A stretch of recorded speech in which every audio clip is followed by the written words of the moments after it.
On August 9th, 378 CE, near Adrianople in Thrace, an imperial Roman army met the Gothic host in a battle that would echo far beyond one field. It still matters because it exposed how fragile imperial power could become. The Eastern Roman Empire faced pressure on many fronts: court intrigue, frontier strain, and the challenge of governing a vast, diverse borderland. Across the Danube, Gothic groups were moving under the shock of larger migrations. Emperor Valens ruled from a position of urgency, while Gothic leaders carried the burden of hungry followers, broken agreements, and limited choices. Both sides were shaped by pressure long before the first spear was lifted. Roman troops brought discipline, armor, and experience, but many were tired from marching and scattered by the demands of empire. The Goths relied on mobility, cavalry, and a large fighting community tied together by necessity. The road to Adrianople was shaped by urgency and confusion. Roman forces moved through the summer heat, while the Goths gathered near the city after maneuvering through the countryside and negotiating for space, food, and survival. The battlefield lay on open ground, suited to movement, with low rises, brush, and a broad summer sky. Heat, dust, and dry grass likely made every advance harder, while visibility shifted with smoke and movement. Valens appears to have wanted a direct victory before the Gothic forces could fully organize. The Goths, by contrast, seem to have favored delay, concentration, and the advantage of waiting for their mounted strength to arrive. The opening phase was tense and uncertain. Roman units approached, formations tightened, and both sides tested distance and timing before the battle fully took shape across the plain. The pressure point came as Roman attacks met stubborn resistance and the field grew more crowded. As hours passed, the balance depended less on numbers alone than on coordination, fatigue, and timing. A decisive movement on the Gothic side changed the battle's shape, especially as cavalry entered at a critical moment. That flank action helped turn an already difficult Roman advance into a far more dangerous situation. Once cohesion broke, the Roman army could no longer recover its order. Some units fought on, but others were overwhelmed by confusion, exhaustion, and the collapse of a battle plan that had lost its center. The immediate aftermath was grim in strategic terms, even when the field itself fell silent. Roman losses were severe, imperial authority was shaken, and survivors faced the task of regrouping in a stunned landscape. In the years that followed, the empire had to adapt to a world where frontier peoples could not simply be pushed aside. Adrianople became a warning about recruitment, diplomacy, and the limits of military certainty. Historians still debate details of troop numbers, battlefield placement, and exactly how the Roman command misread the moment. The broad lesson remains clear, but the precise sequence is still reconstructed from incomplete sources. Today, the area near Edirne is a living landscape, rather than a marked battlefield monument. Its fields and roads remind us that decisive history can unfold in ordinary places, then vanish into memory. By the late 4th century, the Roman world was not a single calm machine, but a patchwork of provinces, commands, and rival interests. Decisions made at court could ripple outward faster than armies could respond. The Gothic groups were not one simple tribe moving as a single body. They were communities under strain, joined by fear, opportunity, and the need to survive in a changing imperial border zone.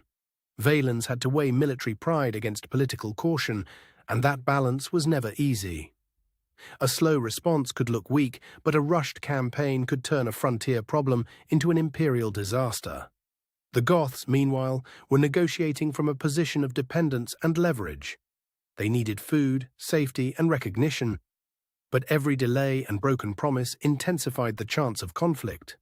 Roman logistics mattered as much as courage. Marching armies needed grain, water, horses, and time, and every missed supply line made the field more dangerous before a single clash began. Morale on both sides was shaped by uncertainty. Soldiers knew that a battle could decide not just a day, but the fate of commanders, families, and the fragile arrangements holding the region together. Weapons and armor varied, but the battlefield still depended on familiar tools: spears, swords, shields, bows, and cavalry. The outcome would be decided less by any single weapon than by how those tools were used together.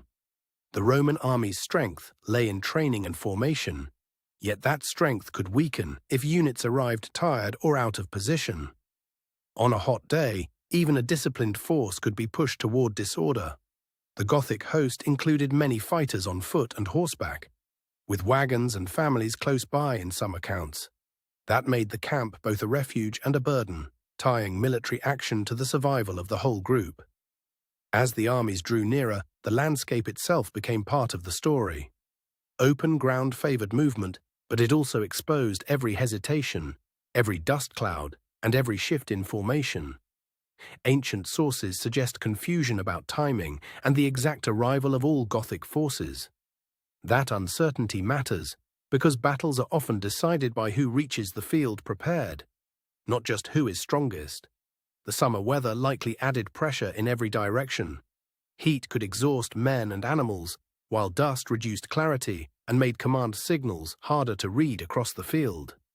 In broad terms, the Roman plan favored a direct strike, while the Gothic response relied on holding, absorbing, and then exploiting openings. The clash between those approaches would decide the day.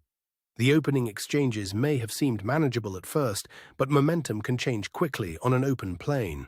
Once the armies committed, there was little room for a clean withdrawal. As pressure built, commanders had to read the field through noise, dust, and incomplete information.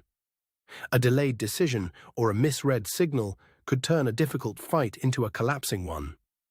The battlefield center became increasingly strained as men and horses crowded the same space. That kind of compression often leaves little room for recovery once one side gains the upper hand. The decisive Gothic cavalry movement appears to have struck when Roman lines were already under stress. A flank attack at that moment could magnify confusion far beyond the number of riders involved. Once the Roman formation bent, the battle's character changed from contest to crisis. Units that had held together began to lose contact, and the field became harder to read from any command point. Some accounts suggest the Roman cavalry failed to stabilize the situation in time, while others emphasize the speed of the Gothic advance. Either way, the center could not recover before the collapse spread. The collapse was not a single instant, but a chain of failures. When command, timing, and morale all weaken together, even a large army can unravel in a matter of hours. By the end, the Roman army had suffered a devastating defeat, and the emperor's position was shaken beyond the battlefield. Adrianople became a symbol of how quickly confidence can fail when strategy and reality diverge.